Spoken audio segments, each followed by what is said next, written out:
Three sets అయిపోయినాయి compound excise లా. Same wait తోటి reps 12, 10, 8 వచ్చినాయి.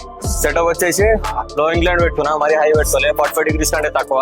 దీనికి స్మిత్ మిషన్ లో చేస్తున్నా వర్కౌట్. ఇది స్టూల్స్ యూజ్ చేస్తా అండ్ ఇది కూడా యూజ్ చేస్తా. ఈ బ్యాక్ లో పెట్టుకుంటే లోయర్ బ్యాక్ లో కానీ మన చెస్ట్ అప్ ఉంటది. ఎంత వీలైతే అంత మన చెస్ట్ అప్ ఉంటది. దాన్ని బట్టి మన ఫోకస్ ఎక్కువ ఉంటది, ప్లస్ మన కాన్సన్ట్రేషన్ మంచిగా ఉంటది. వర్కౌట్ నెక్స్ట్ లెవెల్ అవుతుంది దీంతోటి.